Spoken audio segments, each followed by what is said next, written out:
collègues qui sont en train de nous rejoindre. Bonjour à toutes et à tous, ravi de vous accueillir dans ce premier webinaire de notre université d'été 2021. Alors voilà, les collègues sont en train d'arriver. Nous attendons quelques minutes que les connexions se fassent.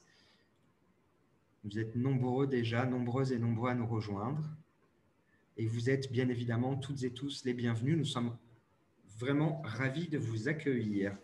En espérant bien évidemment que vos premiers ateliers, vos premières séances d'ateliers de ce matin se soient bien passées, bien déroulées. Vous voyez à l'écran normalement notre collègue Lucille, que vous avez déjà rencontrée pour certains ce matin. Et vous voyez surtout avec grand plaisir, votre formatrice intervenante du jour sur ce webinaire intitulé « S'initier à l'éducation interculturelle et citoyenne ».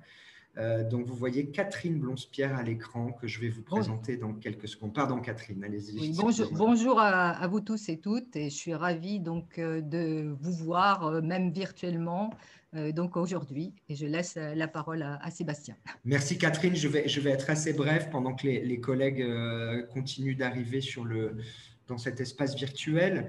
Donc, peut-être vous dire, avant de vous présenter Catherine et de lui laisser la parole, vous rappeler les règles de fonctionnement de ces webinaires. Bonjour à notre collègue de l'Alliance française de Porto qui nous fait un petit coucou sur le fil d'actualité. Alors justement, le fil d'actualité ou le fil de discussion, pardon, qu'on appelle aussi le chat, vous permettra pendant la séance d'aujourd'hui d'adresser à tout moment vos questions à Catherine. Donc, n'hésitez pas, Lucille et moi serons connectés pendant toute la séance et nous nous ferons un plaisir de répercuter vos questions en fin de session à Catherine afin qu'elle puisse vous répondre. La session d'aujourd'hui se déroulera donc de 13h à 14h30 et donc l'idée c'est que vous puissiez qu'on puisse traiter vos questions-réponses justement dans les 15 dernières minutes de ce webinaire. Comme vous êtes nombreux connectés, ne soyez pas surprises. Vous vous rendez compte que vos micros et vos caméras sont coupés automatiquement. C'est pourquoi nous vous invitons encore une fois à adresser toutes vos questions techniques ou les questions liées à la présentation de Catherine sur le fil de discussion. Voilà, je pense que je vous ai donné toutes les informations utiles. Vous dire aussi que le webinaire sera accessible bien évidemment en visualisation ensuite sur le site officiel de l'Institut français d'Espagne. Alors maintenant, j'ai le plaisir d'accueillir Catherine avec nous dans cette 8e édition de l'Université d'été, mais qui sera la première pour la participation de Catherine. Catherine, nous sommes vraiment ravis de vous accueillir.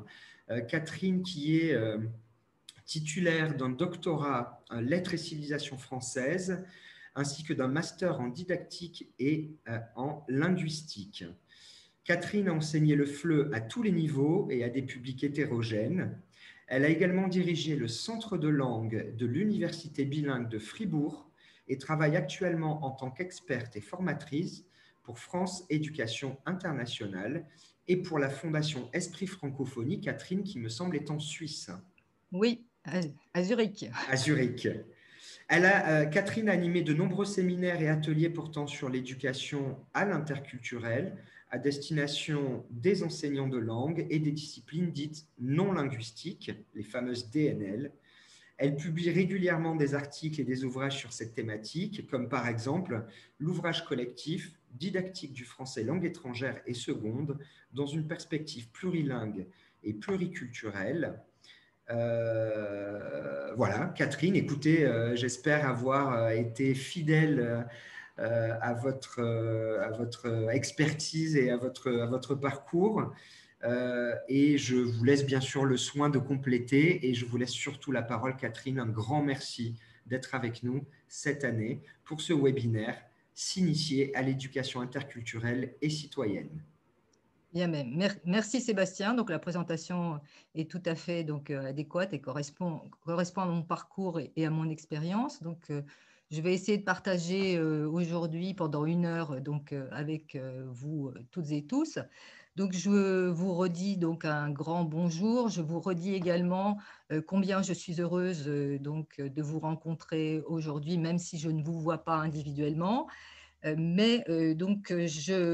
suis heureuse également de vous accueillir dans ce webinaire qui a donc pour objectif une initiation à l'éducation interculturelle et donc citoyenne.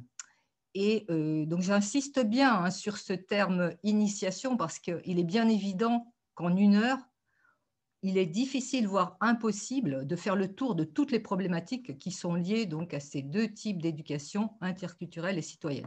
Néanmoins, donc, je vais vous proposer de faire en fait un tour d'horizon avec bien sûr un plan. Et pour cela, donc, je vais vous partager tout de suite mon écran.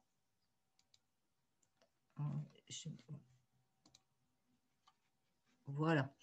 Donc, je pense que maintenant, vous le voyez. Vous le voyez tous. Donc, cette réflexion, elle va s'articuler donc en 3 parties. Tout d'abord, je vais vous présenter une réflexion globale sur l'interculturalité à l'aide des questions que vous connaissez bien, qui, quoi, pourquoi, quand et où. Ensuite, donc, j'approfondirai avec vous cette réflexion dans le domaine de la didactique des langues et des disciplines dites non linguistiques. Et puis, donc, dans une 3e partie, je vous parlerai de l'articulation de cette éducation à l'interculturel avec l'éducation à la citoyenneté. Voilà. Donc, on va commencer avec les questions générales. Je n'arrive pas à passer.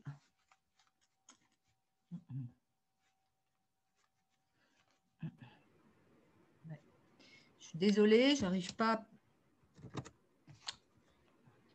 Catherine, aucun problème. Oui. Faites vos manipulations. Oui, Alors, peut-être en repartageant. Oui. Je vais revenir dessus. Partager. Voilà, donc là, on voit bien de nouveau le Simplement, je partage. n'arrive pas à passer mes… alors, attendez, on va repartir en arrière. Ce sont des choses qui arrivent, bien évidemment. Les Ça aléas marche du très technique et du direct. Qui peut partager? Donc, oui, voilà, oui. Attendez, peut-être que c'est ça qui fait… Ouais. Je vais juste voir ça. Donc, je reprends.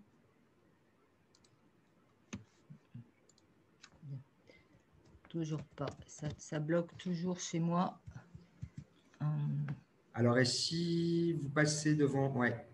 Attendez, ce que je vais Allez-y, faire, allez-y. je vais ressortir complètement. Oui, il est complètement bloqué chez moi. Oh, mince.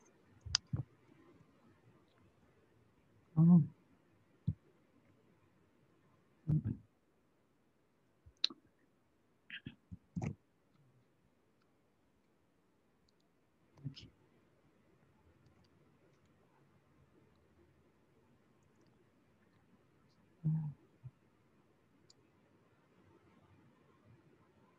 Ah, Catherine nous a quittés. Alors, chers collègues, merci pour votre patience. Nous attendons que Catherine se reconnecte. Elle avait manifestement un souci technique avec son PowerPoint.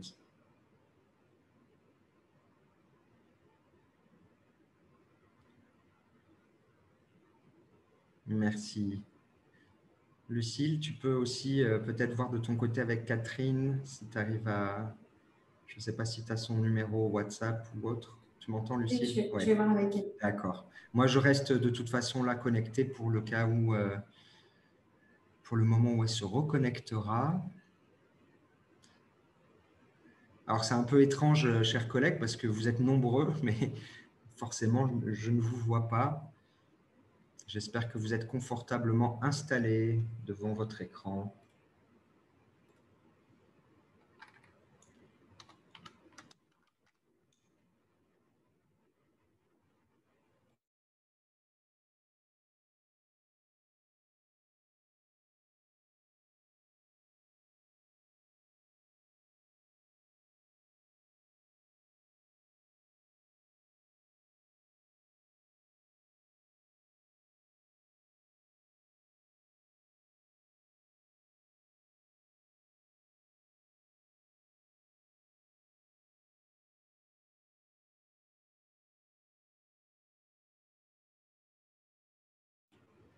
Alors, merci, merci. Vous êtes bien installé, alors tant mieux. Je suis ravi. Donc, ok, donc nous attendons que Catherine revienne. Alors, j'en profite peut-être pour vous faire passer des petits messages. Vous avez peut-être assisté ce matin à la session d'inauguration, mais pour celles et ceux qui n'auraient pas eu le temps, qui n'auraient pas pu s'y connecter, je vous rappelle qu'au-delà des ateliers et des webinaires, nous vous attendons aussi le plus nombreux possible, forcément, aux 3 événements culturels de la semaine. Donc, dès demain soir, à 18 h, nous avons préparé un quiz Culture G qui va porter sur la France et la francophonie, plus francophonie d'ailleurs que France. Donc, si vous voulez venir jouer avec nous demain, vous pouvez même jouer en famille, éventuellement, si vous êtes à la maison. Donc, on vous attend nombreuses et nombreux. Mercredi soir, une séance préparée avec nos collègues de la médiathèque de l'Institut français de Madrid. Nos collègues qui, en fait, tout au long de l'année, proposent tout un tas d'activités en lien avec les écoles. Ah, voilà Catherine. Catherine est de retour.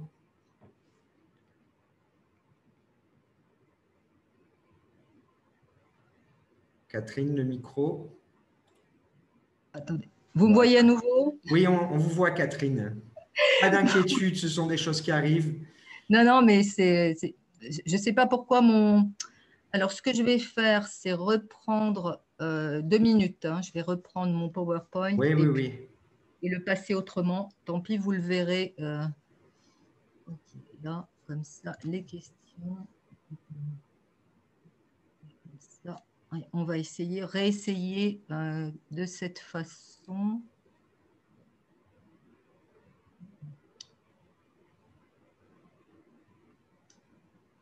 Voilà. J'essaie à nouveau de partager mon écran.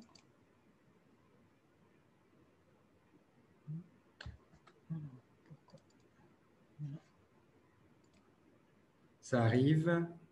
Là, Alors c'est là, bon. on voit. On est sur la diapo, qui, pourquoi, etc. Voilà, ben, je vais le laisser. Ah non, mais j'arrive pas à passer, moi, avec mes… Comment ça se fait? J'arrive pas à le passer, à faire défiler mes slides. Et si vous cliquez directement sur la slide que vous voulez montrer, Catherine, voilà, sur votre bandeau, là, voilà. Bon, ben, on va faire comme ça. Alors, bon, très bien. allons-y. Je me tais. On y va, on va essayer. Donc, oui, je disais que donc les questions qu'on peut se poser en fait par rapport à l'éducation à l'interculturel et à la citoyenneté que vous vous êtes déjà probablement posées donc, sont les suivantes.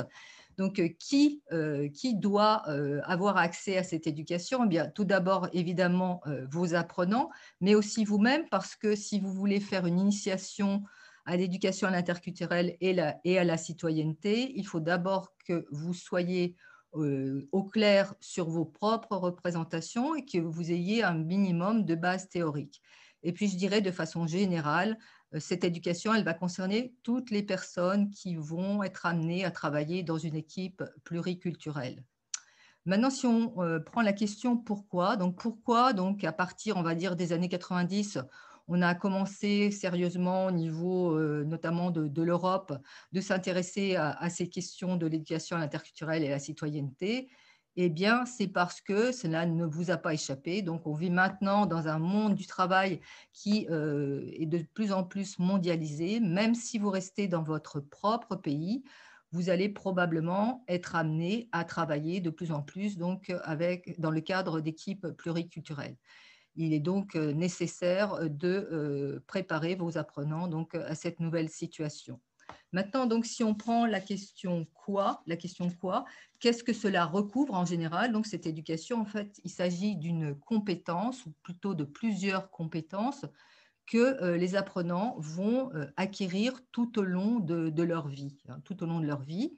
Et comme toute compétence, donc ces compétences vont se décliner en savoir, donc des connaissances, en savoir-faire, donc des aptitudes, ou encore en savoir-être, des attitudes. Pour répondre à la question quand, donc quand est-ce qu'on peut commencer finalement donc cette éducation? Eh bien, on peut le faire dès l'enseignement préscolaire, c'est-à-dire dès la maternelle, continuer avec l'enseignement primaire, l'enseignement secondaire, l'université, On sait combien cette éducation à l'interculturel est importante, par exemple, dans les projets Erasmus+. Et là, donc, pour l'instant, on ne parle que, mais c'est déjà beaucoup, de l'éducation que l'on appelle formelle, donc qui se passe dans le cadre scolaire ou universitaire. Mais il est bien entendu que cette éducation à l'interculturel et à la citoyenneté, elle va déborder largement ce cadre scolaire et qu'on va aller vers ce qu'on appelle l'enseignement non formel ou informel. Et là, on va trouver donc le cadre, le cercle familial, mais aussi on peut dire la rue en fait, et encore tout ce qui est monde associatif, etc., dans lesquels tous ces mondes, on va trouver cette éducation informelle à l'interculturel et à la citoyenneté. Il nous reste donc à avoir la question comment, mais là, je vais vous décevoir parce que je ne vais pas y répondre tout de suite, mais je vais y répondre en fait tout au long du webinaire. Alors donc, avant de passer sur les concepts de culture et d'interculturalité, j'aimerais donc vous proposer, quitter donc mon partage d'écran, j'espère que je vais le récupérer après, et vous proposer donc un petit sondage pour voir quelles sont vos représentations actuelles justement de la culture. Alors voilà, donc je vais passer sur ce sondage. Donc en fait c'est très simple, je vais vous demander de choisir donc parmi 3 propositions pour me dire si donc selon vous la culture c'est plutôt première proposition la littérature, l'art ou l'histoire. Deuxième proposition, les coutumes, les pratiques sociales. Ou troisième proposition, les croyances, les valeurs, les comportements. Voilà. Donc, je vous laisse, on va dire, quelques secondes, quelques minutes pour répondre à ce questionnaire et ensuite, donc, je mettrai en commun avec vous vos réponses. Je vous laisse donc participer au sondage.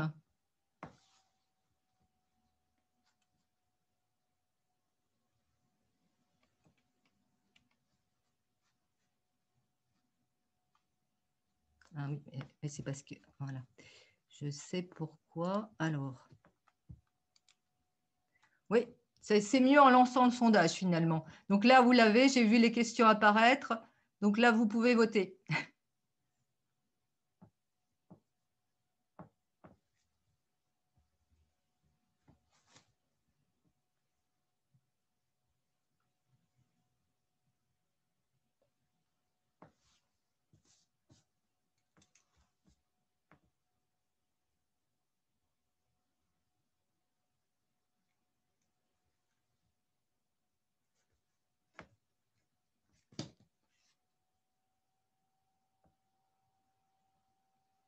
Ça bouge encore un petit peu, donc je laisse le sondage se stabiliser.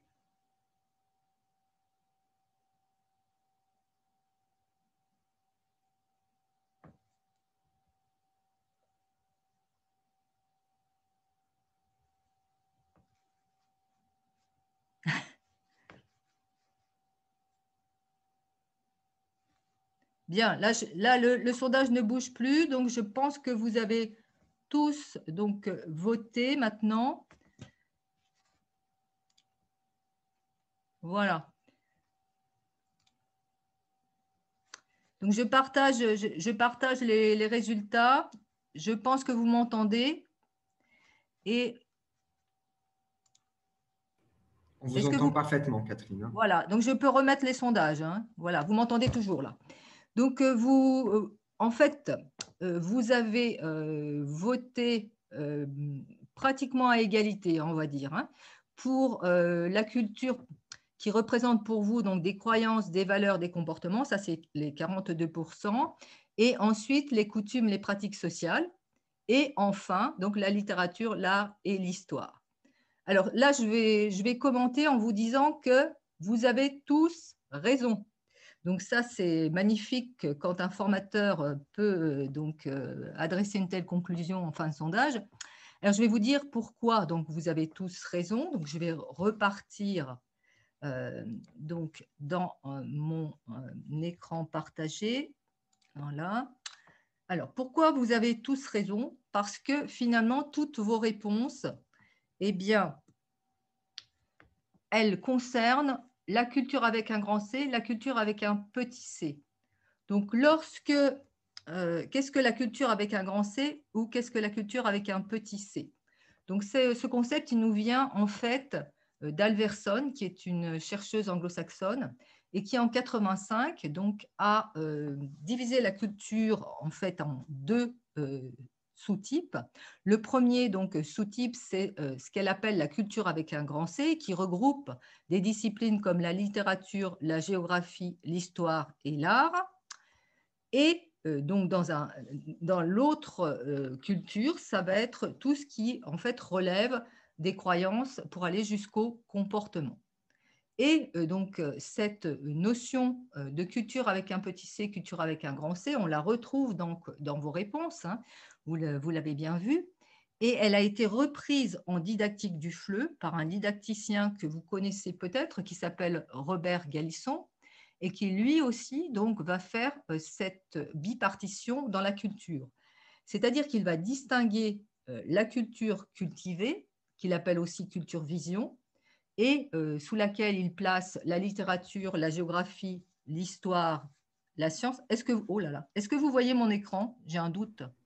Non, Catherine, c'est très agréable parce qu'on te voit, on vous voit, Mais vous ne pardon, voyez pas mon mais tu écran. n'as pas repartagé, vous n'avez pas repartagé. D'accord. Voilà, ça y est, on y est. Bon, oui. J'avais un doute tout d'un coup parce que j'étais en écran complet. Voilà. Donc, alors, je disais donc, Robert Galisson donc, fait donc, la distinction entre la culture cultivée et la culture partagée, et que donc, dans la culture cultivée, il place donc, la littérature, la géographie, l'histoire et la science. Et ça vous rappelle donc ce qu'on vient de voir avec Alverson, qui est donc la culture avec un grand C. Mais donc Galisson va ajouter quelque chose à ce concept. Il va nous dire que en fait c'est une culture, cette culture cultivée ou culture vision, qui va être affichée, revendiquée par l'apprenant, donc acteur social. C'est une culture dont il va être fier et donc qu'on va voir, hein, qu'on va voir. Il va faire en sorte qu'on la voit. Et puis, à côté de cette culture donc cultivée, culture vision, on va trouver un autre type de culture qui est la culture partagée, qui relève selon lui donc d'un groupe social qui a une langue en commun. Et sous cette culture partagée ou culture action, on va trouver les traditions, les coutumes, les croyances, les rites, les représentations. Et ça nous rappelle beaucoup la culture avec un petit c d'Alverson, mais, ajoute Galisson, attention, cette culture partagée, en fait, elle est importante. Il n'y a pas vraiment de hiérarchie entre ces deux cultures. Il n'y a pas une petite culture, une grande culture ou une sous-culture. En fait, dans cette culture partagée, on va trouver des valeurs universelles ou incontestables, et incontestables, je dirais, comme le respect de la dignité humaine. Et en disant cela, donc Robert Galisson gomme cette hiérarchie en petite culture et en grande culture, et c'est très important parce que donc dans la didactique du FLE, on va accorder en principe autant d'importance à la culture cultivée qu'à la culture partagée, hein. Ce qui n'est pas vraiment le cas actuellement, et vos réponses du reste l'ont montré, hein. On est plus actuellement, et on va en parler, sur la culture partagée que sur la culture cultivée. Voilà, donc il y a énormément de définitions de la culture, et on n'aura pas le temps de les voir toutes aujourd'hui ensemble, mais donc je vous laisse les découvrir si vous êtes intéressé par la question. En revanche, j'aimerais donc terminer cette présentation conceptuelle par donc la métaphore de l'iceberg ou de l'iceberg, on peut dire les deux en français, qui nous vient d'Ewart Hall en 1976 et qui a marqué donc, les études sur l'interculturel. Hall compare la notion de culture, donc un iceberg, dont seule la pointe est visible, c'est-à-dire 10% hein, de l'ensemble de l'iceberg, tandis que la plus grande partie, 90%, donc, est difficile à voir ou à appréhender. Donc, voilà ce que cela donne donc, en réalité. Donc, en surface, chez un individu au niveau donc, de sa culture, on va voir apparaître très facilement les langues, les jeux, la littérature, l'habillement, les fêtes. Tout cela donc est immédiatement saisissable. Juste donc sous la surface, eh bien, vous aurez aussi très rapidement une idée sur le langage corporel de la personne, sur par exemple sa conception du temps, si donc elle est ponctuelle ou non ponctuelle, ça vous allez très rapidement le déceler, ses modes de conversation également. Et si l'on va beaucoup plus profondément, donc là, dans le domaine en fait de l'émotionnel, de l'inconscient, on va trouver les valeurs profondes de l'individu, et ça, vous n'allez pas les découvrir tout de suite. Il s'agit par exemple des concepts de la vie, de la mort, des rapports homme-femme, etc. Donc, une fois en fait que toutes ces définitions et grands concepts sont posés, ce qui va vous intéresser en tant qu'enseignant, c'est savoir comment on enseigne, comment on apprend en fait ces différentes sortes de cultures. Et là encore, donc voilà, on va se retrouver donc avec Galisson qui nous dit pour la culture cultivée, eh bien, que vous soyez natif ou non natif, ça ne va pas faire de différence puisqu'il s'agit des disciplines littérature, histoire, géographie, sciences. Donc tout cela, ça va être appris en classe, hein, notamment dans le domaine des disciplines non linguistiques dans votre cas. En revanche, pour la culture partagée, généralement, ben, elle va s'acquérir pour les natifs, on va dire, en imprégnation, c'est-à-dire qu'il va falloir énormément de temps, c'est une culture sociale, donc elle va s'acquérir un peu tout au long de la vie, depuis l'enfance, en passant par l'adolescence jusqu'à l'âge adulte. Et là, c'est très compliqué pour les non-natifs d'acquérir cette culture, sauf à demeurer dans le pays de la culture cible. Donc là, il n'y a pas d'autre solution pour les non-natifs que de l'apprendre, encore une fois, donc avec un enseignant, donc à l'école. Voilà. Donc là, on a approfondi un peu la question où, en fait. Et maintenant, je vous propose d'approfondir donc la question quoi, les contenus, les notions. Et pour cela, donc, on va se référer à quelque chose que vous connaissez bien, donc le cadre européen commun de référence pour les langues, plus connu sous le nom de CECR. Et on va voir donc ce que nous dit ce cadre très rapidement par rapport donc à l'interculturel. En fait, le CECR va parler de compétences plurilingues et pluriculturelles et désigner ainsi donc cette compétence plurilingue et pluriculturelle. Donc cette compétence, c'est une compétence à communiquer langagièrement et le « et » est très important, et à interagir culturellement d'un apprenant, donc, qui est aussi un acteur social, et qui va posséder à des degrés divers la maîtrise de plusieurs langues et l'expérience de plusieurs cultures. Et ce que nous dit donc le CECR, et qui est très important, c'est qu'en fait, il ne va pas y avoir de juxtaposition, de superposition, d'un côté les langues, de l'autre côté la culture. Non, ce n'est pas ça. En fait, c'est une compétence qui est extrêmement complexe, qui est composite, qui est formée des deux, qui s'imbriquent, qui interagissent, de ces deux éléments qui interagissent entre eux, et dans laquelle l'apprenant va aller puiser selon ses besoins, selon le contexte et selon les personnes qu'il aura en face de lui. Donc, cette conception du CECR, eh bien, elle vient bien entendu du Conseil de l'Europe, hein, qui est commanditaire du CECR, et donc qui a finalement imaginé une pédagogie interculturelle à partir de 4 idées fortes. Alors, la première idée, en fait, c'est un constat. C'est que toute société est aujourd'hui pluriculturelle et qu'il n'existe plus de société complètement homogène, sauf à aller au fin fond de l'Amazonie et encore. Deuxième donc, pilier, c'est en fait un postulat. C'est le postulat que toute culture est égale en dignité à une autre. On a commencé à voir ça avec Galisson, donc il n'y a pas de sous-culture. Et donc de ce constat et de ce postulat découle pour vous que tout enseignement dans ces conditions va s'effectuer dans un contexte pluriculturel. Plusieurs cultures vont être à l'œuvre dans une même classe. Il peut s'agir de culture sociale, par exemple, sans aller très loin, et que, par conséquent, l'enseignant doit être formé à les repérer et à les employer. Comment allez-vous faire cela, eh bien, vous allez tenter d'établir entre ces différentes cultures des ponts, des articulations.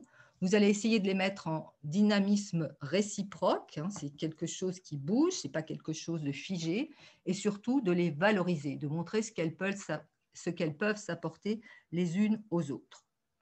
Voilà, donc ça, c'est les grandes idées du CECR, de la pédagogie, et comment, en fait, on fait tout cela quand on est enseignant. Et là, on va se tourner vers un autre didacticien du FLE, Louis Porcher, que vous connaissez sans doute, qui en 1995 a réfléchi donc sur la question et qui a décrit donc la compétence culturelle en 4 dimensions. Donc première dimension, la culture cultivée, deuxième dimension, la culture anthropologique, troisième, la culture médiatique et quatrième, la culture historique. On va voir ensemble ce que recouvrent ces différentes dimensions. La culture cultivée, donc ça va être, selon Porcher, la colonne vertébrale de l'apprentissage. Pourquoi? Parce qu'elle va structurer les comportements langagiers ainsi que les conduites sociales.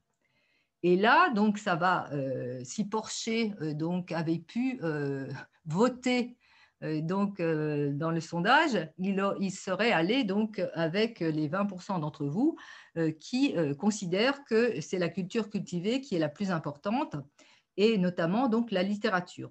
Puisque donc, la littérature, pour Porcher, reste une dimension décisive de l'apprentissage du FLE, dans la mesure où, même lorsqu'elle est apprise pour des besoins pragmatiques, hein, donc ce qui est le cas le plus souvent aujourd'hui avec l'approche actionnelle, elle est toujours vécue comme une langue de culture qui a été travaillée par de grands écrivains qui lui ont donné toute sa résonance. Donc ça, c'était vrai en 95, encore que vous allez voir, c'est modéré ensuite par les autres cultures que Porcher donc, a sélectionnées. Mais il est bien évident qu'en 2021, si on regarde notamment les programmes, les manuels pédagogiques qui s'intéressent donc à l'interculturel, eh bien, ce n'est pas la culture cultivée qui a, et je donne raison donc aux autres qui ont voté pour donc les autres composantes de la culture. Ce n'est pas la culture cultivée, et surtout ce n'est pas la littérature qui arrive donc en premier chef, c'est plutôt donc ce que Porcher appelle la culture anthropologique, qui a trait donc aux pratiques culturelles des Français, à la manière dont ils vivent et à la manière aussi dont la société évolue. Sauf que Porcher lui-même nous dit qu'en FLE, jusqu'au milieu des années 1980, cette culture anthropologique, elle était donc bien recensée, mais que les enseignants de FLE ne les exploitaient pas en classe parce qu'elle n'était pas considérée comme représentative d'une identité nationale. Mais il ajoute tout aussitôt après, désormais, la culture anthropologique est au centre même de l'enseignement-apprentissage du FLE. Donc, ça veut dire qu'entre 1980 et 1995, on avait déjà eu un basculement donc, en faveur de cette culture anthropologique. Et ce basculement, il n'a cessé donc, de s'accentuer jusqu'à nos jours. Et la culture anthropologique est fortement liée à la culture médiatique.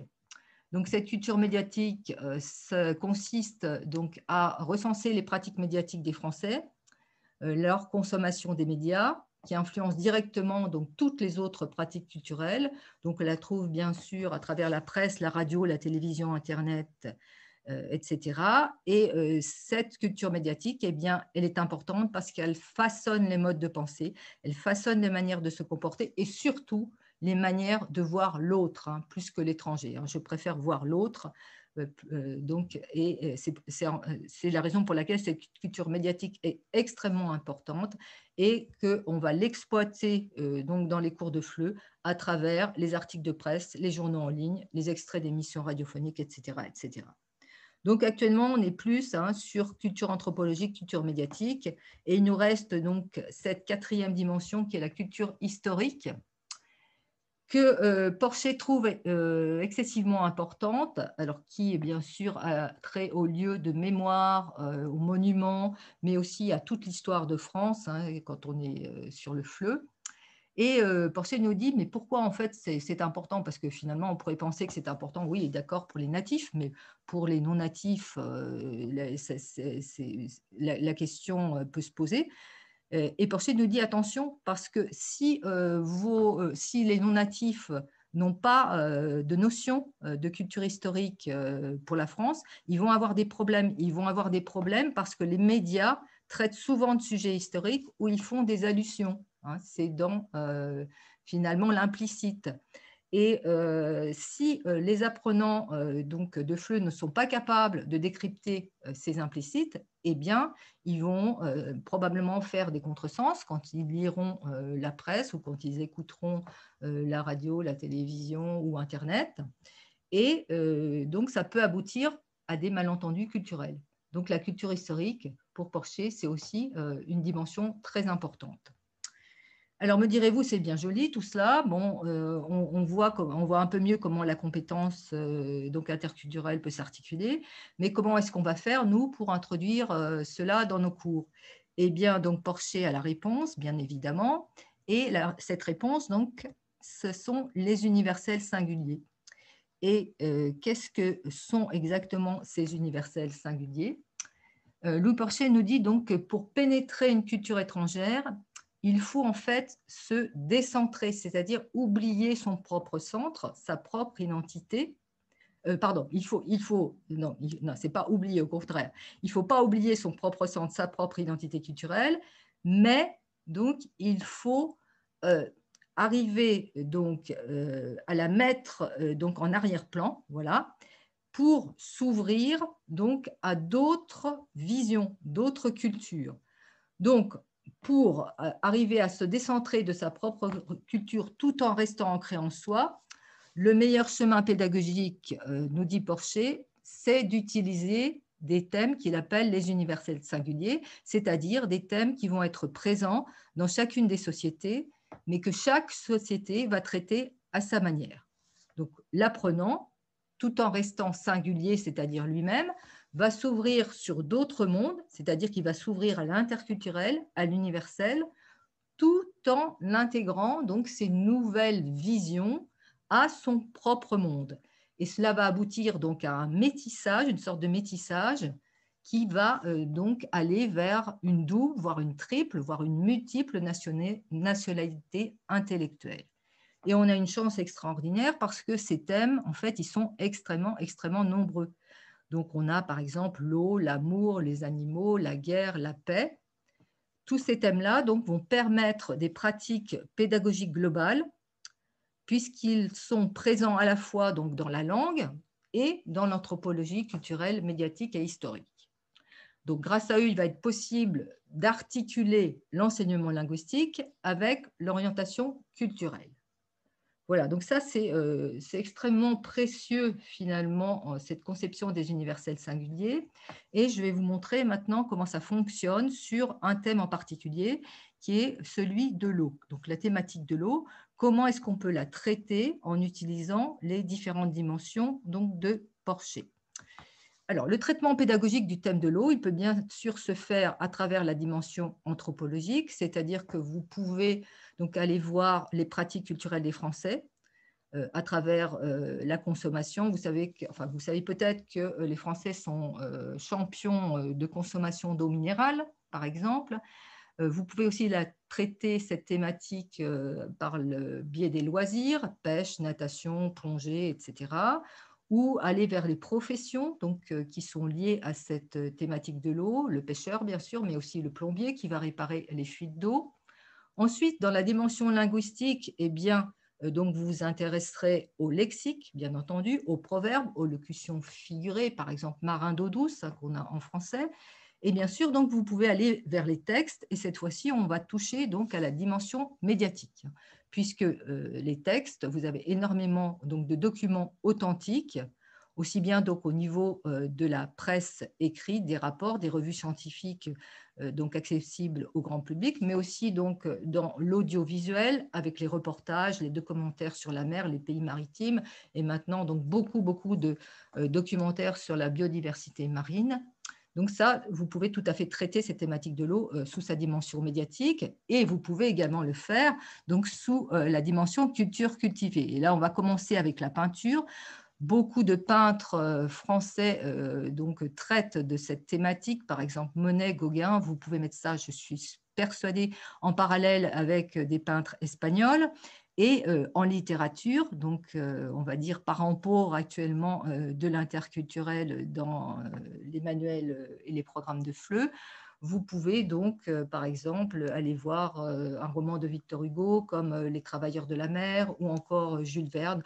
Bon, j'ai mis Les Révoltés de la Bounty, mais vous avez bien sûr 20 000 lieues sous les mers, des nouvelles comme celle de Maupassant qui s'intitule Sur l'eau, ou encore beaucoup plus proche de nous, donc un auteur actuel, Hervé Hamon, avec Besoin de mer.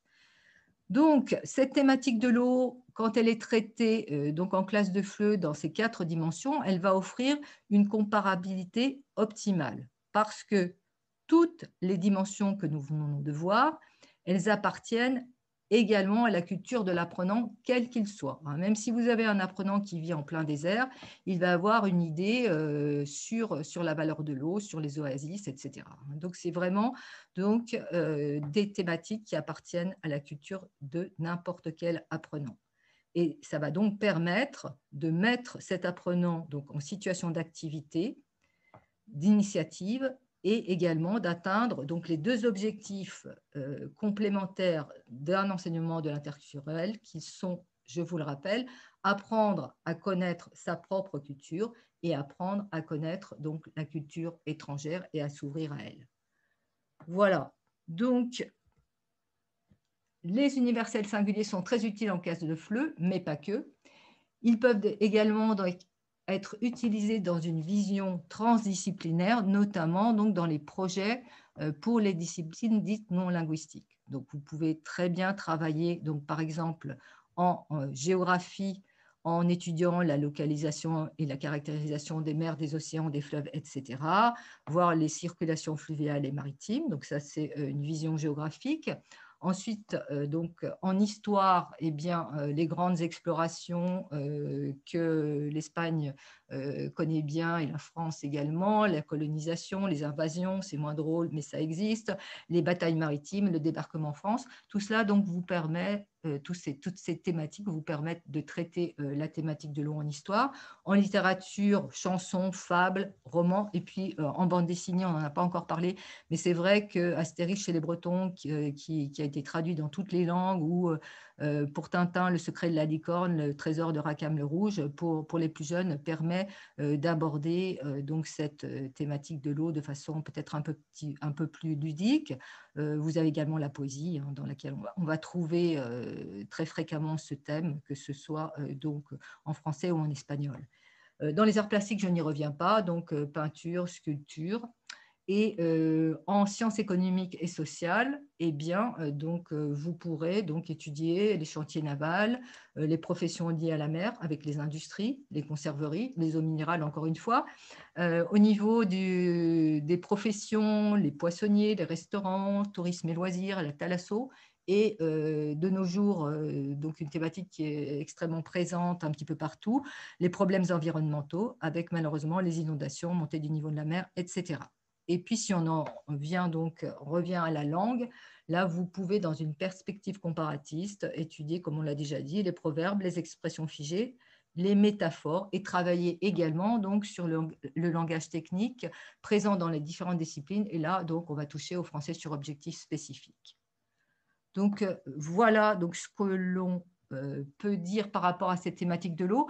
Je fais juste un petit résumé donc, pour vous présenter les 6 objectifs principaux liés à la pédagogie sur cet universel singulier. Donc, il va permettre d'acquérir des connaissances culturelles, de sensibiliser à l'importance à l'université du thème de l'eau, de la biodiversité et du développement durable. Et là, on va vers l'éducation donc à la citoyenneté. Troisièmement, de sensibiliser à la spécificité de la thématique de l'eau dans chaque culture et dans chaque discipline. Quatrièmement, d'acquérir du lexique et de la morphosyntaxe à travers la compréhension orale, la compréhension écrite, la production orale et la production écrite. Là, on est vraiment dans le FLE.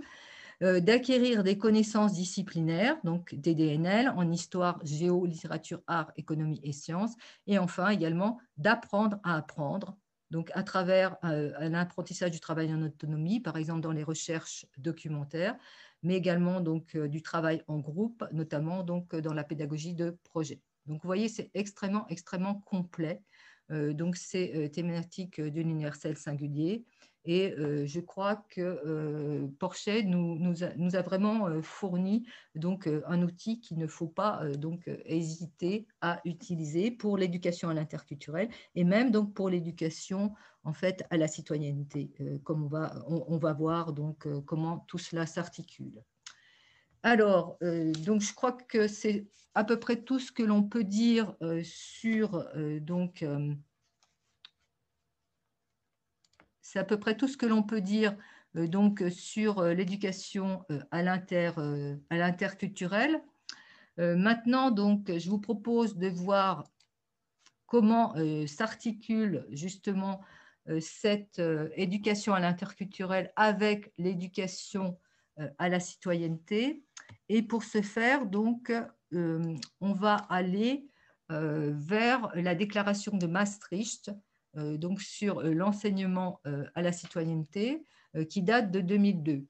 Alors, 2002, donc, c'est pratiquement contemporain. Si vous vous souvenez donc, de la date de parution du CECR, c'est 2001. Donc, c'est contemporain, en fait. Hein. L'éducation donc, à la citoyenneté, l'éducation à l'interculturel via le CECR sont contemporaines. Seulement, donc, le CECR n'aborde pas du tout cette éducation à la citoyenneté.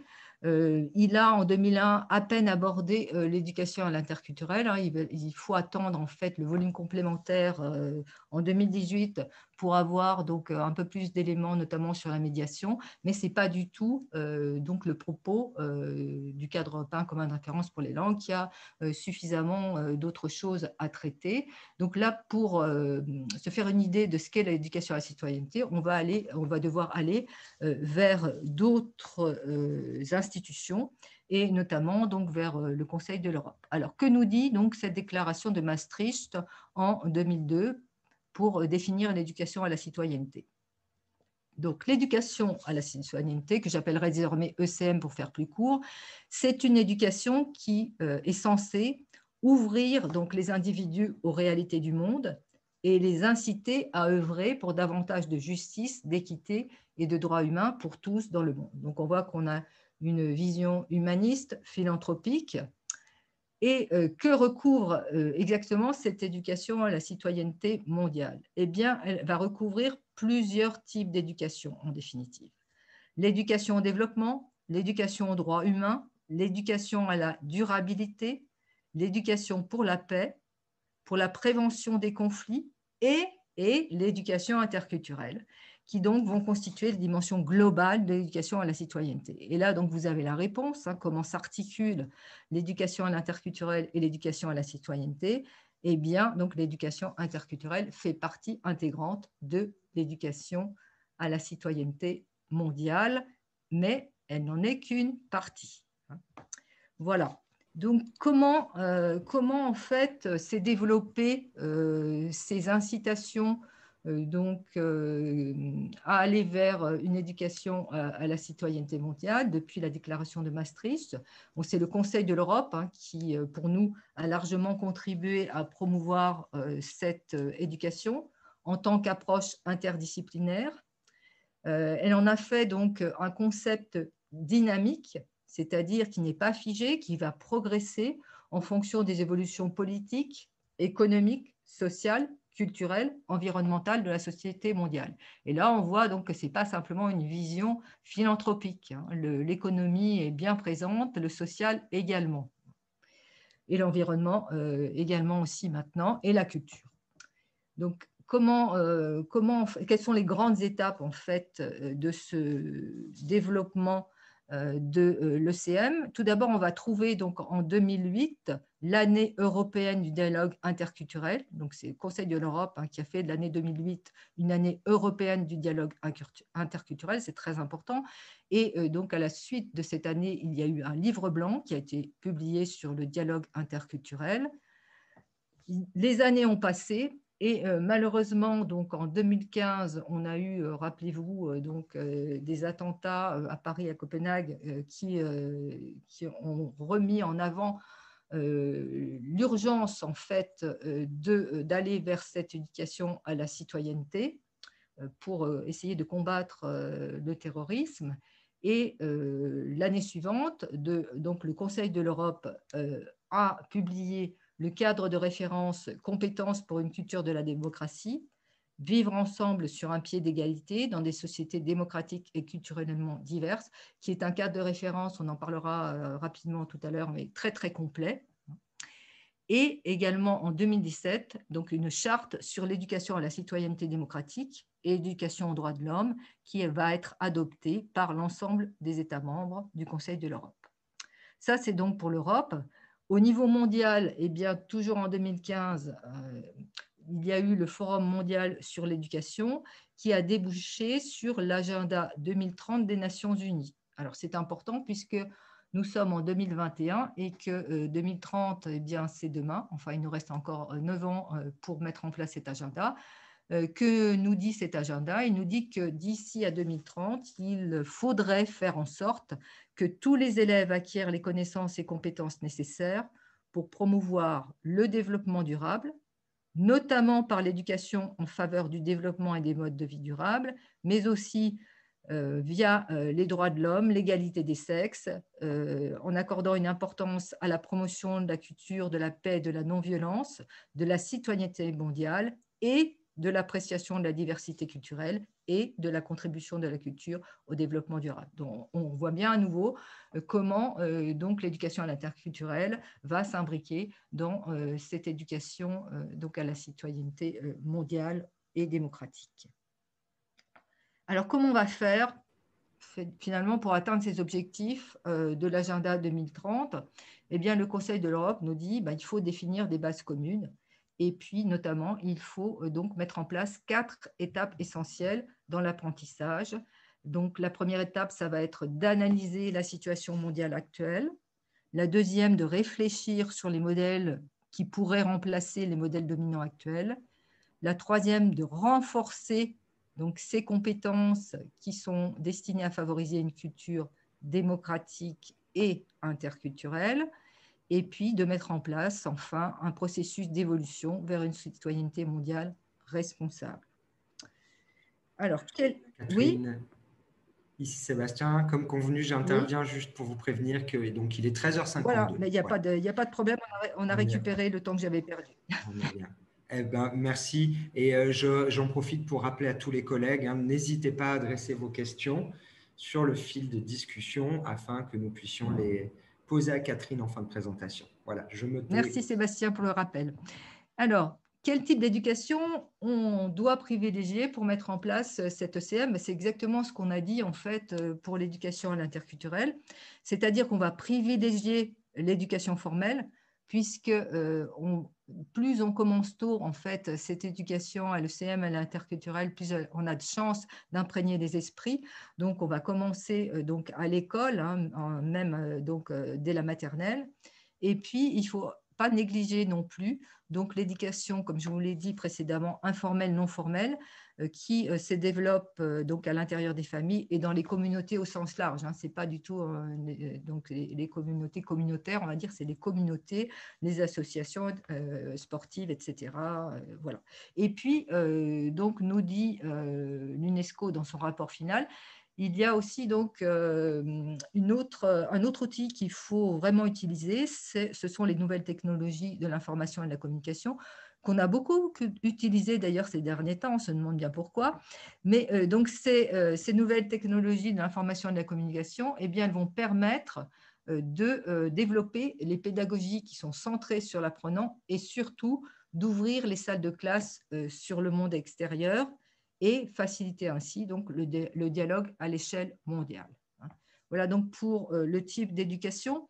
Ensuite, quand est-ce qu'on peut introduire l'ECM, donc on vient de le dire, donc on peut le faire dès l'enseignement pré-primaire, aller jusqu'à l'université et sortir de la classe.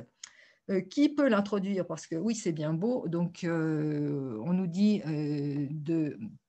donc d'introduire donc l'éducation à la citoyenneté mondiale, d'introduire l'éducation à l'interculturel, mais enfin, en tant qu'enseignant, on n'est pas maître de tout dans sa classe. Donc, en fait, il est bien évident que l'initiative, elle doit venir en fait des États et notamment donc des ministères de l'éducation nationale. Et en fait, ce qui se passe, c'est que nous dit le guide pratique de l'ECM dans sa dernière version de 2019, de nombreux pays européens sont en train d'élaborer des stratégies nationales qui consistent à mettre à jour les programmes d'enseignement nationaux afin donc d'y inclure les concepts et les approches de l'ECM. Alors, ici sont en train, ça veut dire que pour 50% d'entre eux, à peu près, en Europe, ils n'ont pas terminé. Ils n'ont pas terminé, ils sont loin d'avoir terminé. Donc, il y a des pays qui sont plus avancés que d'autres. Il y en a qui avancent et qui ensuite reviennent en arrière. Donc, ça, vous pourrez le trouver, par exemple, dans le rapport Eurydice de 2017 qui fait le point sur la question. Toujours est-il que probablement, donc vous n'avez pas à l'heure actuelle tous les programmes, tous les manuels pédagogiques qui vous permettraient de mettre en place donc cet enseignement. D'où le constat du guide pratique de l'ECM qui nous dit que pour être un éducateur, donc un enseignant en ECM, à l'heure actuelle, il va falloir penser à élaborer ses propres méthodes en fonction de ses propres connaissances, de ses compétences, de ses aptitudes, de sa formation, de sa personnalité, de sa confiance en soi, de ses idées et de sa motivation. Donc voilà, il ne faut pas se voiler la face. Je crois que c'est la situation à l'heure actuelle. Et pourquoi c'est cette situation-là, nous dit le guide pratique? Tout simplement parce que les autorités éducatives, même lorsqu'elles ont mis en place donc, de nouveaux outils ou de nouveaux équipements, elles ont tendance à considérer que leur tâche s'arrête là, c'est-à-dire qu'on vous donne de nouveaux outils et puis débrouillez-vous. Et en fait, ce n'est pas tout à fait ça, nous dit le guide pratique de l'ECM. Il nous dit qu'il faut qu'il y ait une cohérence, bien sûr, entre les outils, les méthodes, les objectifs et le contenu. En quelque sorte, donc, il faut avoir répondu aux questions quoi, pourquoi, comment. Et la seule façon, en fait, de pousser en fait cette éducation à l'interculturel et à la citoyenneté mondiale, c'est de former les enseignants.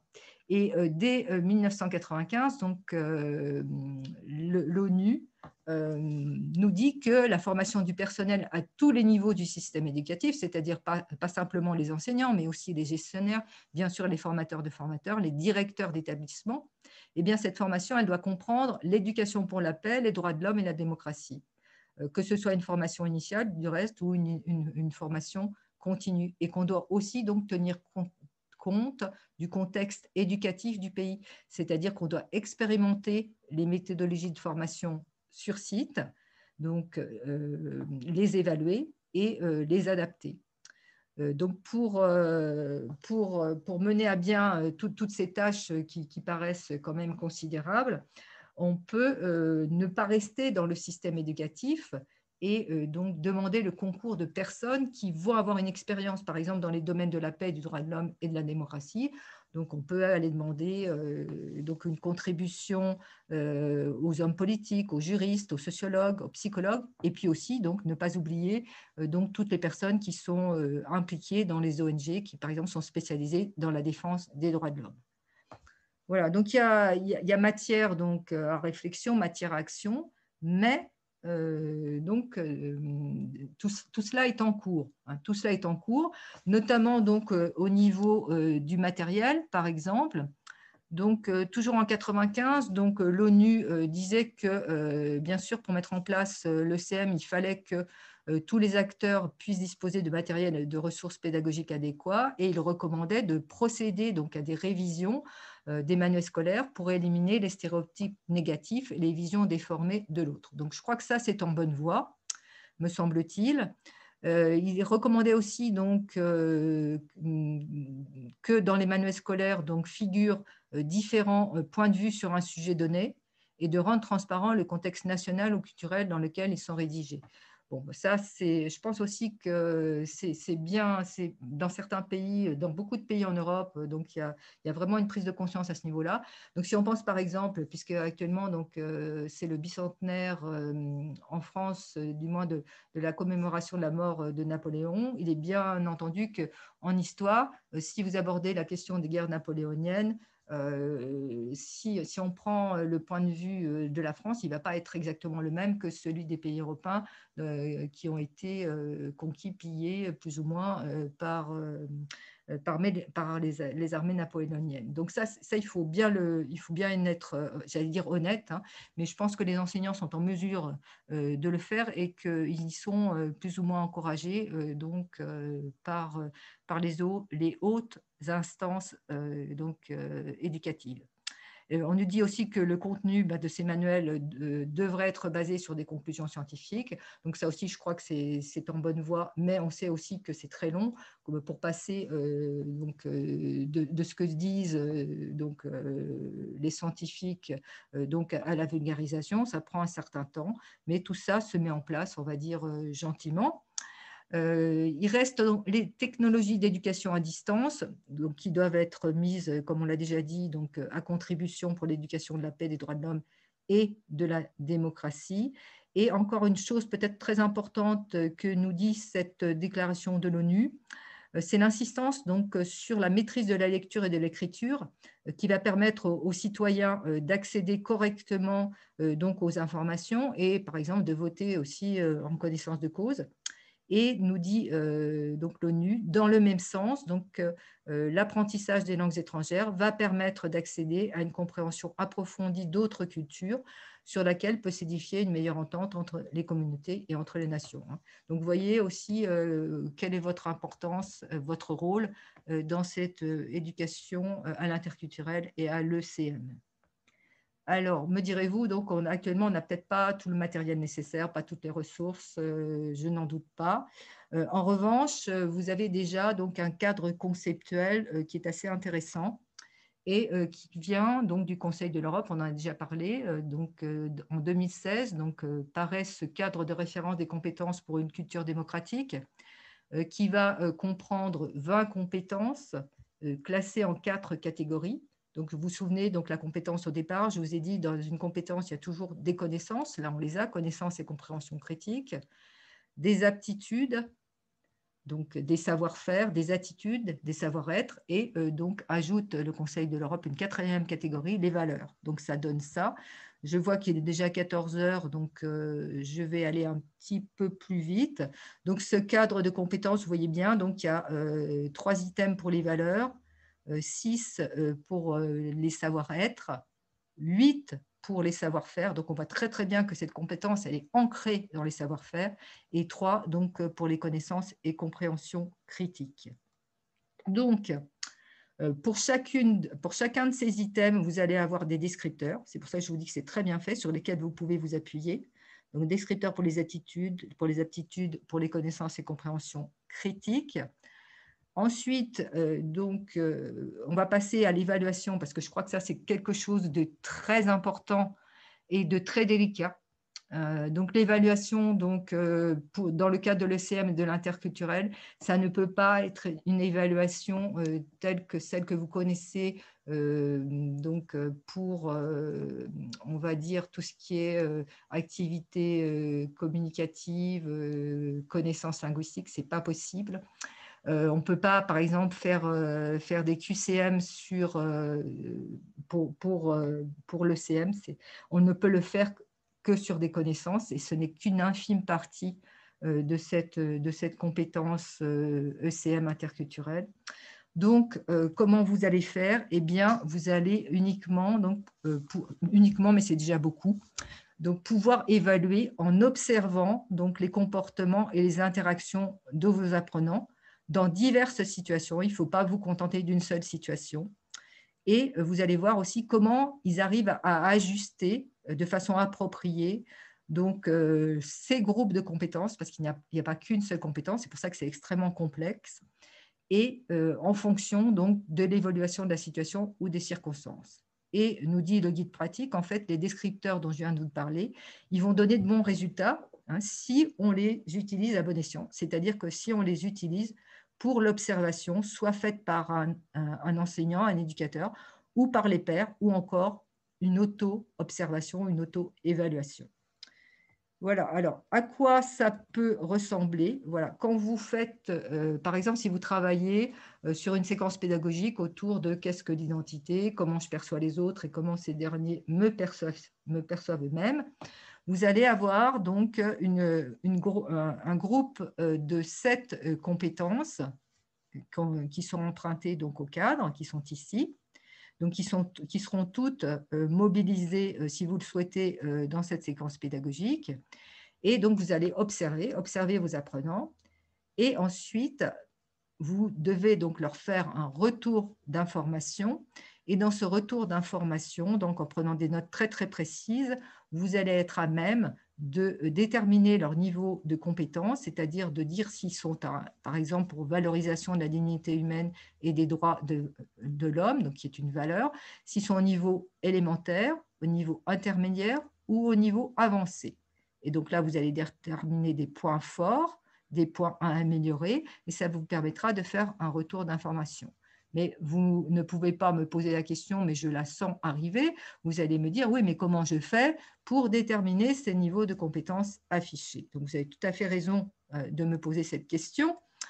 Et dans ce cadre, qui, comme je vous l'ai dit, est fort bien fait, vous avez à chaque fois des descripteurs pour ces différents niveaux. Donc, élémentaire, intermédiaire, avancé. Vous vous y reportez et vraiment pour chacune, voilà, pour chaque volet, que ce soit donc les valeurs, que ce soit les attitudes, que ce soit encore les aptitudes ou connaissance et compréhension critique, à chaque fois, donc vous allez être guidé dans cette évaluation qui ne peut se faire qu'à travers l'observation. J'insiste bien. Et j'en arrive donc à la conclusion pour vous laisser le temps et surtout pour me laisser le temps à moi de répondre à vos questions. Donc, qu'est-ce qu'on peut dire en conclusion à l'heure actuelle par rapport à l'éducation à l'interculturel et à l'ECM? On peut dire que l'éducation à l'interculturel, eh bien, elle fait partie intégrante de l'éducation à la citoyenneté mondiale et que le recours à la pédagogie des universels singuliers de Louis Porcher permet vraiment une mise en place efficace, conjointe de l'éducation à l'interculturel et à la citoyenneté.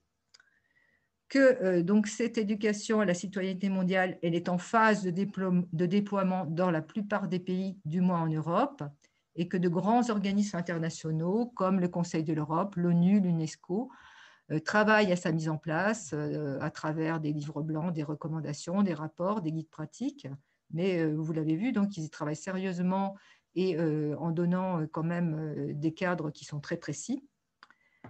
Que le développement et la mise en œuvre d'un curriculum relatif à l'ECM implique un grand nombre d'opérations à plusieurs niveaux du système éducatif, donc c'est extrêmement complexe. Donc, il faut donc regarder ce qui se passe au niveau international, au niveau national, régional, au niveau de l'établissement d'enseignement, au niveau bien sûr de la classe et même au niveau de l'individu.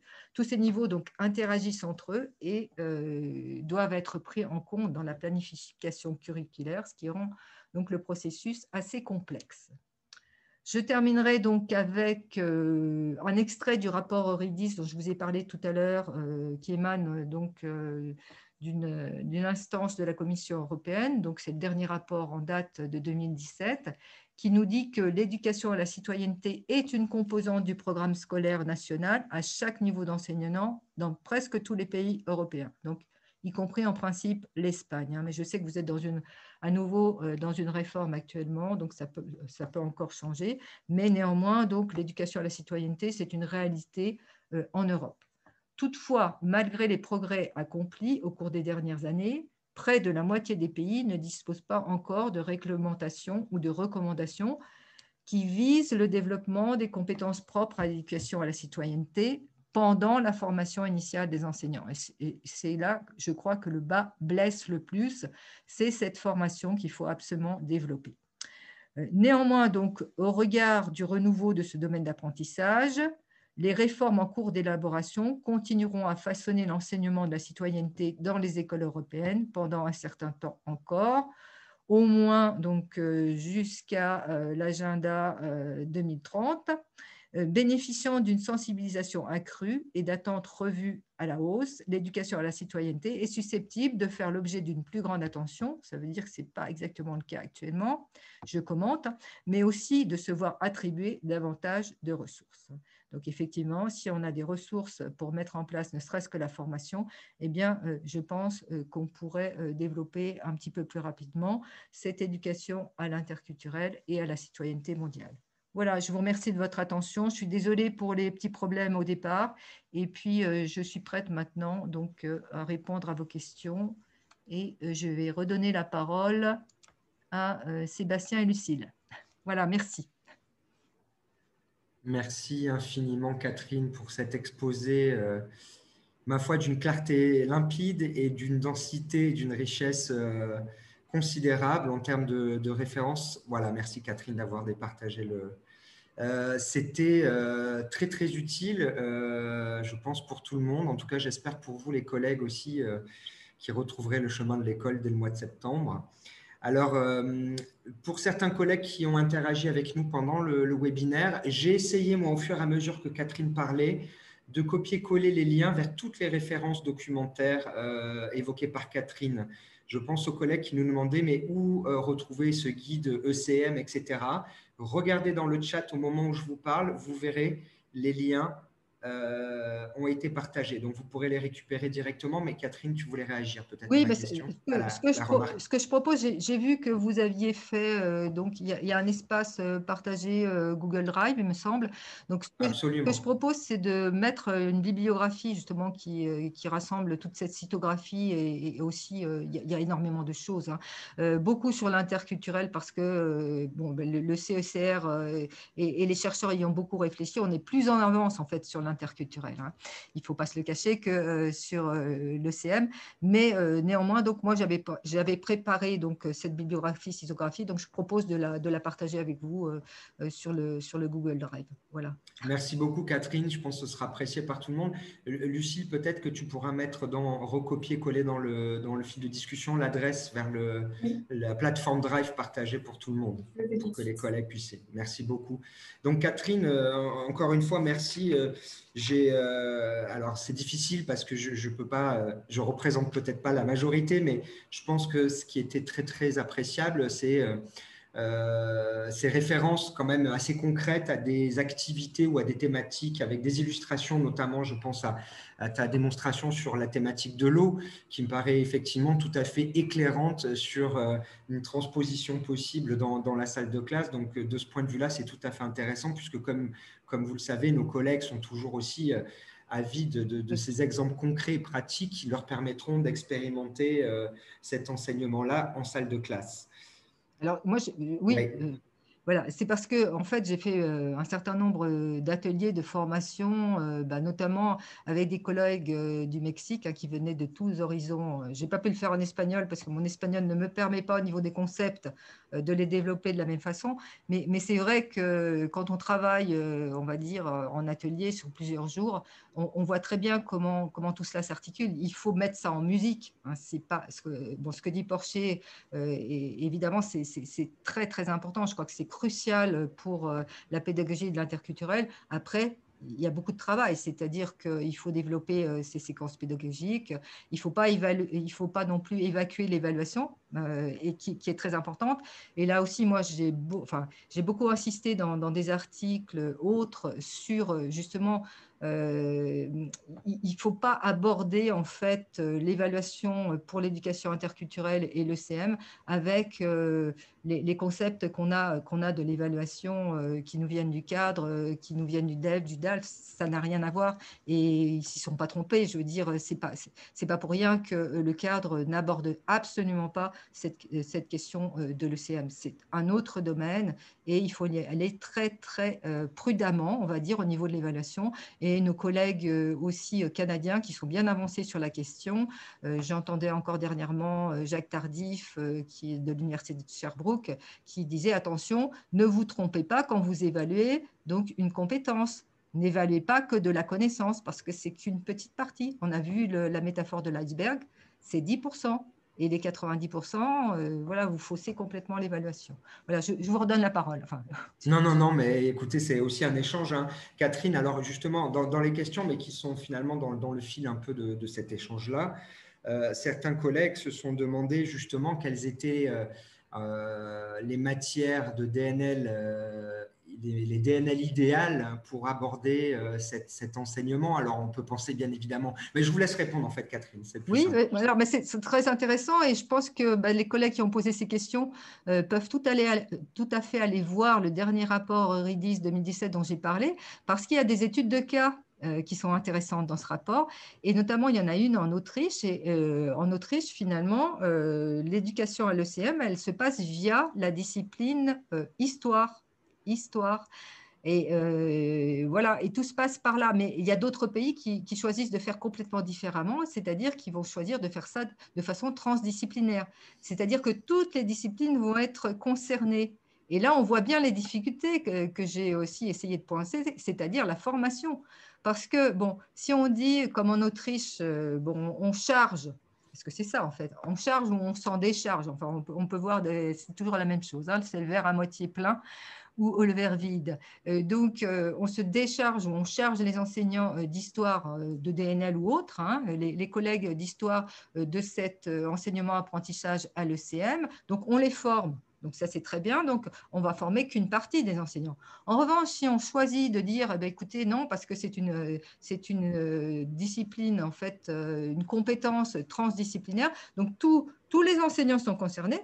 Bon, ça, c'est encore mieux, c'est l'idéal. Simplement, ça implique, au niveau des instances, des hautes instances, qu'ils forment tout le personnel enseignant et pas que le personnel enseignant. Il y a aussi beaucoup les directeurs d'établissement qui doivent être formés parce que c'est eux qui sont à l'initiative, surtout quand on est dans des régions autonomes ou même en France, hein, où finalement le directeur d'établissement, de plus en plus, va avoir une certaine liberté justement pour choisir quels enseignements il va décider donc selon sa dotation horaire finalement de choisir et quels enseignements vont être concernés par cette ECM. Vous voyez, donc c'est extrêmement complexe, mais encore une fois, en fait, il n'y a pas, si vous voulez, bon, le Conseil de l'Europe, comme vous le savez, il donne des recommandations. Et après, donc heureusement d'ailleurs, chaque pays est libre de mettre en musique, en place, donc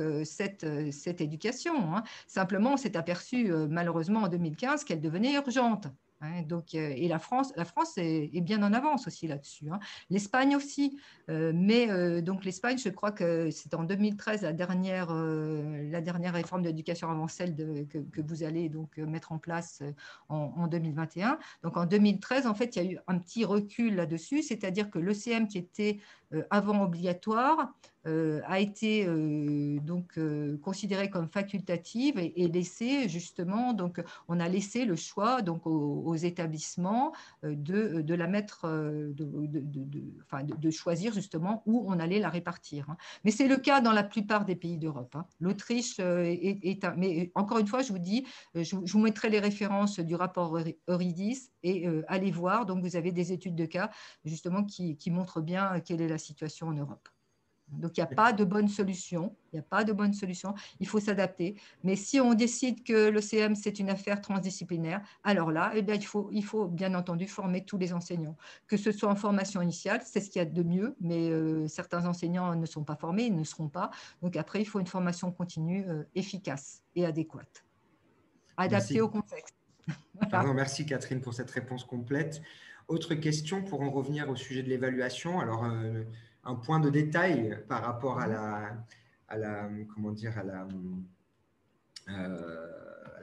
à la théorie, au mécanisme à mettre en place. Alors, vous disiez hein, que ce sont des évaluations qui sont différentes de celles attendues par le CECRL ou par les évaluations de type sommative ou certifiante comme le DELF. Toutefois, on a pu voir, me semble-t-il, sur les captures d'écran que vous avez montrées, que la structuration du cadre est la même. On a des descripteurs qui nous permettent ensuite de composer cette évaluation et d'évaluer la performance des élèves. Peut-être nous dire, Catherine, selon vous, est-ce que cette évaluation des ECM doit forcément être en langue étrangère ou est-ce que vous recommandez une autre approche linguistique vis-à-vis de cette évaluation qu'il faut quand même à un moment donné proposer à l'élève? Alors moi, je suis comment dire, une fan, on va dire ça comme ça, de ce qu'on appelle le translanguaging. Donc, bon, voilà, j'ai beaucoup travaillé en Suisse. Je travaille encore actuellement dans le cadre d'un projet de recherche-action avec une école primaire trilingue, donc justement qui est située à Zurich. Et donc, on a mis en place donc ce translanguaging, c'est-à-dire qu'on passe d'une langue à l'autre et on est un peu décomplexé par rapport à ça. C'est-à-dire que si vous avez donc un apprenant qui commence en allemand parce que c'est la langue qu'il a l'habitude d'utiliser, après il peut continuer en anglais, il peut continuer en français et les enseignants, aussi bien que moi-même quand je vais faire des enquêtes dans cette école, donc je suis capable aussi de switcher entre ces langues. Et du coup, je ne vois pas très bien pourquoi, justement, on obligerait l'enseignant, on obligerait l'apprenant donc à concevoir l'éducation interculturelle ou l'éducation donc CM dans une langue qui serait par exemple le français parce que donc on est dans le cadre du français langue étrangère. Donc pour moi ça n'a pas de sens. Donc si vous voulez quand l'apprenant il est capable de comprendre une notion en français, eh bien on le lui explique en français. Quand il n'est pas capable de la comprendre, on va lui expliquer en espagnol et on va lui expliquer en anglais. Encore une fois, je reprends l'exemple justement de l'atelier que j'ai animé dans le nord du Mexique, là, dans une université donc mexicaine. J'avais des collègues qui, pour la plupart, donc, étaient hispanophones, mais qui enseignaient donc l'anglais langue étrangère, qui enseignaient l'allemand langue étrangère, le français langue étrangère, et qui venaient d'autres horizons, le droit, etc. Et moi, j'étais incapable, comme je vous l'ai dit, au niveau des concepts, de développer en espagnol. Donc, je l'ai fait en anglais. Voilà, je l'ai fait en anglais. Donc, pour moi, je veux dire, c'est un faux problème. Ce qui importe, c'est que les notions soient comprises et qu'elles soient mises en acte. Hein. Comme je vous l'ai montré, j'ai essayé de vous montrer rapidement dans ce cadre, justement, on met l'accent sur le savoir agir. Hein. Une compétence, c'est un savoir agir complexe. Donc, à partir de là, il faut prendre tous les chemins linguistiques et autres pour arriver à mettre en place ces compétences. Mais ce n'est pas une seule langue qui peut le permettre, surtout quand on est au niveau débutant, par exemple en français langue étrangère. Je vous dis, moi, je défends le translanguaging et je continuerai à le faire. Je crois que c'est vraiment un faux problème et qu'il ne faut absolument pas, avec des apprenants, par exemple, de niveau A1 en français, essayer de leur transmettre ces valeurs en français. Vous n'irez pas bien loin, enfin, je suppose, à moins d'être, je ne sais pas, non, voilà. Soyez complètement décomplexés. Vous êtes justement dans comment dire, des compétences qui sont transdisciplinaires. Donc, vous pouvez tout à fait vous autoriser de passer d'une langue à l'autre, d'une discipline à l'autre. C'est interdisciplinaire, même si vous êtes donc en classe de discipline non linguistique, par exemple l'histoire. Je pense. Voilà mon point de vue. Voilà mon point de vue. Non, mais c'est tout à fait intéressant, bien évidemment, d'entendre des points de vue différents parfois. Alors, je ne sais pas, à ma connaissance, il y a une traduction aujourd'hui validée en français du translanguaging. Je ne sais pas si, j'avoue que je ne suis pas au fait Pas là. vraiment. Ça va peut-être arriver sûrement du Québec, puisqu'en Non, général, ce sont nos amis québécois qui… oui, mais non, non. parce que le translanguaging, en fait, il a été développé, on va dire, soyons clairs, hein, il a été développé aux États-Unis, hein, donc principalement, et tous les concepts nous viennent de là-bas. Moi, j'ai fait beaucoup de formations là-dessus, justement, avec la collègue qui travaille dans cette école, notamment en Suisse, d'ailleurs, parce qu'ils sont principalement intéressés par ça. Hein, ils ont 4 langues nationales, donc absolument. C'est compliqué. En Espagne aussi, il y a plusieurs langues qui circulent, donc c'est important. Et donc, on ne peut pas, si vous voulez, on a beaucoup de mal parce que comme les concepts ont été développés aux États-Unis, on parle d'alternance codique, mais ce n'est pas du translanguaging, l'alternance codique, c'est autre chose. Donc, on n'a pas vraiment, on n'a pas les concepts, on n'a pas les mots. Donc, en français, c'est pour ça que je vous parle de translanguaging. Autrement, je prendrais le mot français, mais encore une fois, il n'existe pas et je suis décomplexée par rapport à ça. Voilà. Très bien. Écoutez, Catherine, alors une dernière question qui sort peut-être un peu de la thématique globale et qui nous amène sur un point particulier. Je vous la soumets et puis Oui. vous verrez comment la traiter. Vous avez fait notamment, quand vous avez évoqué l'exemple de la thématique de l'eau et de comment on pouvait l'aborder en classe. Vous avez fait appel à ce concept tout à fait intéressant et qui me semble crucial d'universel singulier, bien évidemment. Vous avez fait la référence au recours à tout ce qui était médiatique autour de cette thématique de l'eau et notamment des œuvres littéraires. Et on a une collègue sur le fil de discussion qui a réagi parce que je pense que c'est un problème aujourd'hui assez général, enfin une difficulté. C'est qu'elle disait nos élèves sont tellement loin aujourd'hui de certaines de ces références littéraires.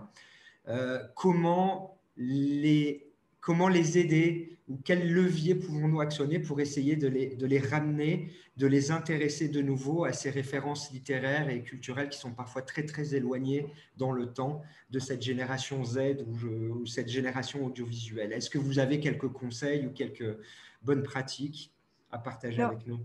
C'est la raison pour laquelle j'ai aussi ajouté, par exemple, les bandes dessinées, hein, qu'on considère comme le 8e ou le 9e art, je ne sais plus exactement. Donc, ça peut être quand même une bonne porte d'entrée parce que je pense que, bon, Astérix ou Tintin, bon, comme c'est traduit en plus. Alors ça aussi, je crois qu'il ne faut pas hésiter non plus à s'appuyer sur des traductions quand elles existent. Bien sûr, on va pas faire bon, toute la séquence pédagogique à l'aide de traduction, mais ça peut être intéressant pour certains points parce qu'effectivement, bon, Astérix est plus proche de nous, mais Tintin, c'est quand même un monde aussi qui est déjà lointain, même en bande dessinée. Donc, il ne faut pas hésiter à recourir à ça. Donc, ça peut être une porte d'entrée. Je pense qu'une bande dessinée, c'est quand même plus accessible bon, qu'un roman de Victor Hugo, par exemple. Mais c'est vrai que la dernière référence que je vous ai donnée et qui donc est contemporaine, besoin de mer. Donc ça peut, à mon avis, vous pouvez, il ne faut pas, je pense, effectivement, effrayer l'apprenant, hein, puisque maintenant, il est effrayé par notre littérature, alors qu'avant, il était plutôt séduit. Maintenant, on a complètement basculé, hein, c'est ce que je vous ai dit. Porcher, il commençait à sentir ça, mais bon, et nous, on est complètement donc, dans l'anthropologique et dans le médiatique. Mais néanmoins, donc, si on prend des extraits de Besoin de mer, je pense que ce n'est pas si compliqué que ça. Il ne faut peut-être pas leur donner, leur dire, bon, bah, lisez complètement le roman ou la nouvelle. La nouvelle, ça aussi, ça peut être, comme c'est plus court qu'un roman, ça peut être aussi donc peut-être plus facile. Mais en aucun cas, donc, vous devez les laisser seuls, en fait, face à une œuvre littéraire française, quelle que soit sa qualité par ailleurs, hein. Ça, ce n'est pas le problème, mais c'est qu'il faut vraiment les guider. Donc, on peut commencer par des extraits et puis choisir aussi des extraits qui leur parlent, c'est-à-dire qui soient quand même en connexion avec des thématiques qui les intéressent. Selon justement. C'est pour ça que c'est important, si vous voulez, quand vous avez un groupe d'apprenants, moi je ne peux pas vous répondre dans l'absolu, c'est absolument contextuel, c'est-à-dire qu'il faut faire une analyse de besoin, il faut voir où ils en sont, quelles sont les thématiques qui les intéressent. Si vous voulez, justement dans la petite école dans laquelle là, je travaille de temps en temps dans le cadre de la recherche-action, eux, ils partent en fait ils demandent donc à leurs élèves quelle thématique ils voudraient traiter. Ils partent de là. Donc, à partir du moment où vous apprenez, vous vous dites, bon, ben voilà, moi, je suis intéressée par tout ce qui touche à la biodiversité, enfin, ça peut être n'importe quoi. Et à partir de là, vous allez peut-être aller chercher justement des éléments dans des romans contemporains ou même pas contemporains qui vont servir cette thématique et qui vont leur montrer progressivement par des extraits que finalement la littérature, c'est pas si compliqué, c'est pas si compliqué si on guide bien l'apprenant. Mais encore une fois, c'est vrai qu'on est tellement parti loin et je pense que ça, c'est quand même dommage. On peut le regretter. Et je crois qu'il y a une tendance actuellement justement à un retour vers justement ces œuvres littéraires sous la forme d'extraits ou sous la forme vraiment de découpage, hein, de découpage. Mais ne demandez pas, par exemple, à vos apprenants de faire un résumé d'un roman, parce que là, vous allez complètement soit les paniquer, soit ils vont dire ça ne nous intéresse pas de faire ça tout seul, ça ne nous intéresse pas de faire ça tout seul. Sauf quelques cas isolés, mais en principe. Et puis, oui, peut-être aussi la poésie, parce que la poésie, c'est quelque chose généralement de très court. Et puis, vous avez des poètes extrêmement modernes, hein, si on pense à Rimbaud, je veux dire, sur la thématique de la guerre, voilà, Le Dormeur du Val, c'est quelques vers de Rimbaud, mais qui sont magnifiques. Et si on les explique, et qui ne sont pas si compliqués que ça, parce que Rimbaud a un langage quand même relativement simple, ce sont des images. Et vos apprenants, ils sont très sensibles aux images. Hein. Ils sont abreuvés d'images. Donc, alors, souvent, c'est complètement visuel, mais ça peut être aussi des images, on va dire, mentales, voilà, et qui circulent par le biais de la poésie. Je pense qu'ils sont sensibles, par exemple, aussi au slam, des choses comme ça. Et vous pouvez aussi peut-être trouver dans Grand Corps Malade, ou enfin, ce genre de choses. Je pense que il ne faut pas gommer la littérature. Voilà. Sous quelque forme qu'elle soit, elle a vraiment sa place dans cette éducation à l'interculturel, surtout dans l'éducation à l'interculturel. Voilà ce que je pourrais vous répondre. Catherine, merci mille fois pour votre intervention d'aujourd'hui. On avait vraiment traité ce sujet qui nous tient à cœur, nous aussi, au niveau de la coopération éducative et linguistique en Espagne, qu'on trouve capitale, centrale au monde éducatif. Donc, merci d'avoir fait avec autant d'enthousiasme, autant de clarté et d'avoir apporté autant de références à nos collègues qui nous écoutent et qui étaient nombreux, hein, et qui sont restés connectés vraiment de A jusqu'à Z. Et on voit bien sur le fil de discussion, Catherine, les remerciements sont nombreux. Je les vois passer, Voilà. je suis sensible. Et puis, je vous remercie, hein, de votre écoute. Et donc, je mettrai l'essentiel des références, hein, en partage. Voilà. Parfait. Et écoutez, nous, chers collègues, merci pour votre présence aujourd'hui. On se retrouve demain pour les ateliers et les webinaires du mardi. Encore un grand merci d'avoir été avec nous et n'hésitez pas donc à consulter la plateforme de partage Drive dans laquelle Catherine, dans le fichier qui correspond à ce webinaire, glissera la cytographie, et les éléments bibliographiques et les références. Voilà, il est temps de clôturer ce webinaire. Grand merci à vous toutes et à vous tous. Bon appétit, bon après-midi et à bientôt. Merci Catherine. Merci à vous tous et toutes. Et puis, je vous souhaite une bonne université d'été, voilà, avec beaucoup de découvertes, beaucoup de partage.